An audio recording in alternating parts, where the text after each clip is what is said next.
Mengelola emosi melejitkan kemampuan kognitif anak. Beberapa tahun yang lalu sempat ramai istilah kecerdasan emosi. Sepertinya istilah itu kehilangan popularitasnya saat ini. Tapi sejak Daniel Goleman meluncurkan buku tentang kecerdasan emosi, banyak orang mulai lebih memperhatikan hal yang berkaitan dengan emosi.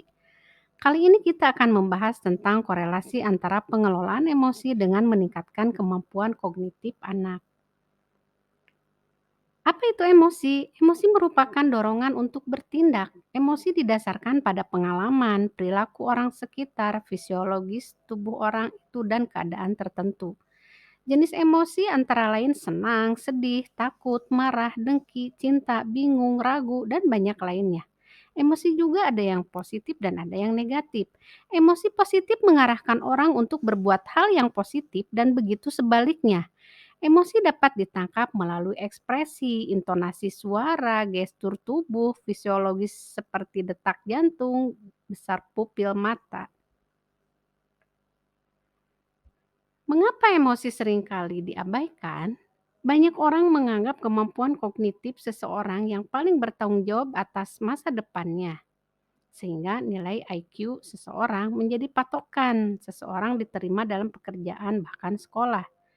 Kemampuan kognitif memang hal yang paling penting menentukan masa depan seseorang, tapi kemampuan kognitif seseorang tidak berbanding lurus dengan nilai IQ mereka.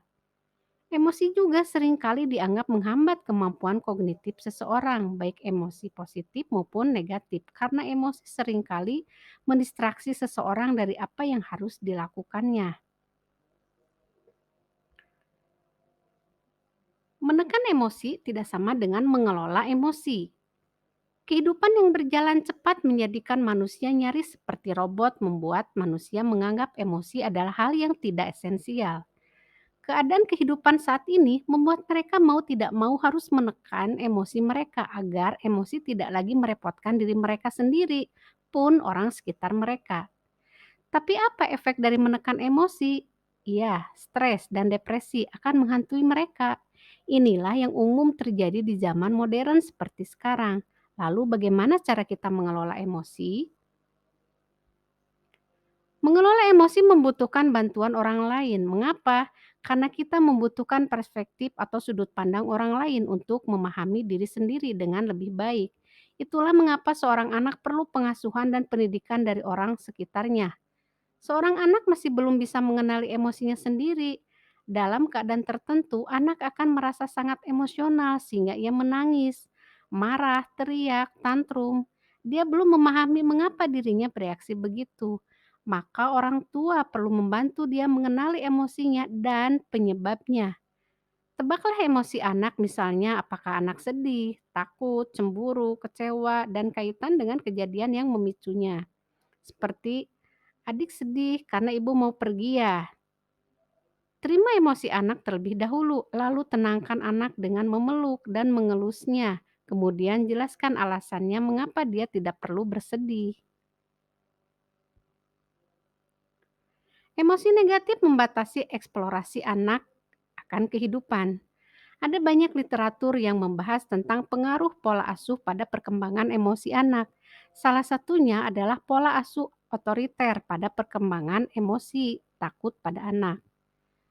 Hal yang ingin kami garis bawahi adalah kebanyakan orang tua mengatasi emosi anak dengan cara menekan emosi mereka, bukan mengelolanya karena mereka pun tumbuh dengan cara seperti itu. Selain itu, banyak juga yang menakut-nakuti anak untuk diam dan patuh dan memberikan penjelasan tidak rasional dalam rangka mengukuhkan ketakutan anak. Anak pun akhirnya terbiasa memfokuskan diri pada emosi negatif dalam menjalani kehidupan.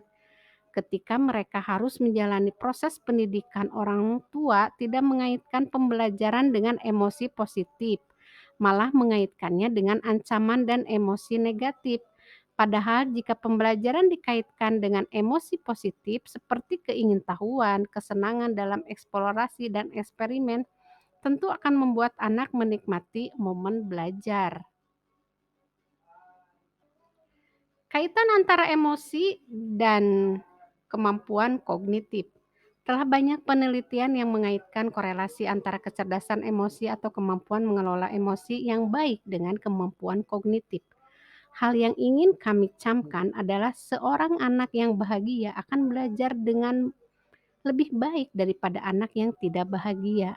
Ukuran kebahagiaan tentu adalah kemampuan mengelola emosi yang baik. Mereka yang mampu mengesampingkan rasa malu ketika mencoba tentu akan belajar dengan lebih optimal ketika sedang mempelajari hal yang baru.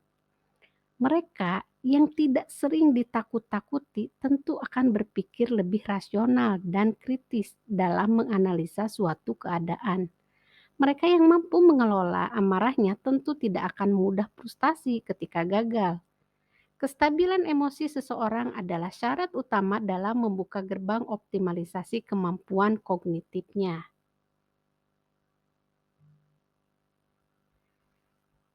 Empati bagian dari emosi. Empati didefinisikan sebagai kemampuan untuk memahami emosi orang lain, termasuk mampu merespon emosi dengan tepat. Banyak dari kita tidak menyadari jika empati adalah bagian dari emosi. Kita pikir empati adalah suatu kemampuan yang tidak dimiliki oleh setiap orang. Seseorang harus belajar berempati dan mengasah kemampuannya berempati agar memiliki empati. Padahal semua orang memiliki empati, hanya saja ada yang kemampuannya berempati terkikis ketika dewasa, ada yang harus berkembang. Mengapa orang bisa terkikis kemampuan empatinya? Karena orang dewasa di sekitarnya tidak pernah berempati pada dirinya maupun orang lain. Juga karena mereka melarang anak untuk terlalu peduli dengan orang lain atau berempati.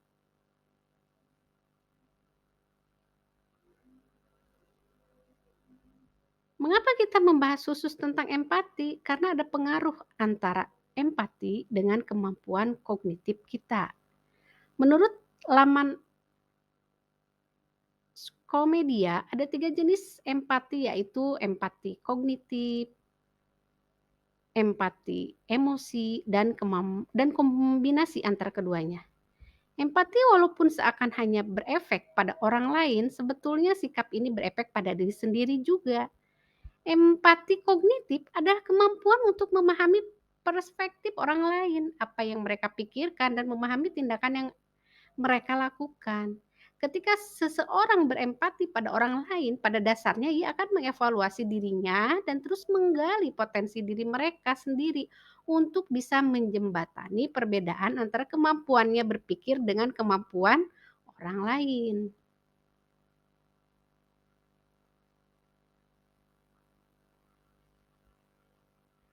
Panduan mengelola emosi yaitu agama. Seperti yang telah kita bahas dalam mengelola emosi kita membutuhkan bantuan orang lain.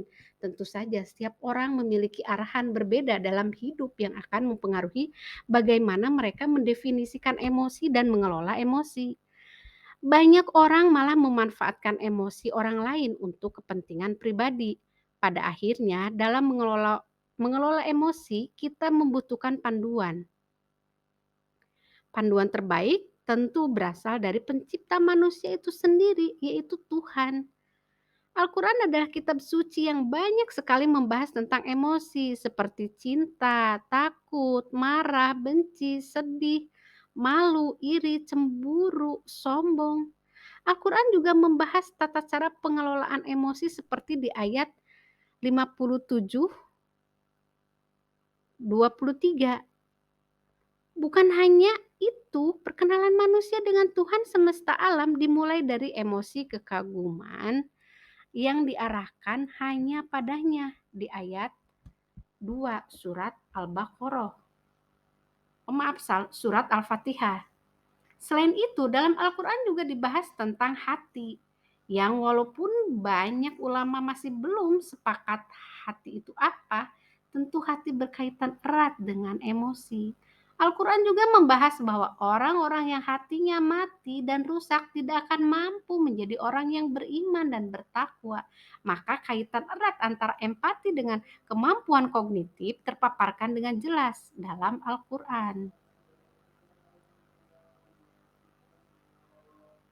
Hal yang harus dilakukan orang tua adalah sadari emosi adalah pintu gerbang segala ilmu pengetahuan. Maka jangan mengabaikan kondisi emosi anak. Kehadiran mereka adalah suatu kebahagiaan bagi kita, maka pancarkan selalu rasa bahagia kita akan hadirnya mereka. Bantu anak mengenali dan mengelola emosi, bantu anak memahami emosinya dan menyalurkan emosinya dengan baik. Anak yang bahagia akan bisa belajar dengan optimal. Jangan sampai mematikan potensi empati anak, maka kita sebagai orang tua harus bisa berempati dengan emosi anak, walaupun kondisi emosi kita pun tidak selalu baik. Tapi tidak perlu menjadi orang tua yang tidak jujur dengan kondisi emosi sendiri. Ajarkan anak untuk berempati juga dengan keadaan emosi kita. Orang tua yang mampu mengelola emosinya dengan baik tentu mampu membantu anak mengelola emosinya melejitkan kemampuan kognitifnya. Sampai jumpa lagi di konten selanjutnya. Dukung channel PPS dengan menekan tombol like dan subscribe. Jika ada hal yang ingin ditanyakan, silakan tinggalkan pertanyaan di kolom komentar. Mari kita terus sama-sama belajar agar diri kita dan keluarga bisa menjadi manusia yang paripurna. Tetap semangat!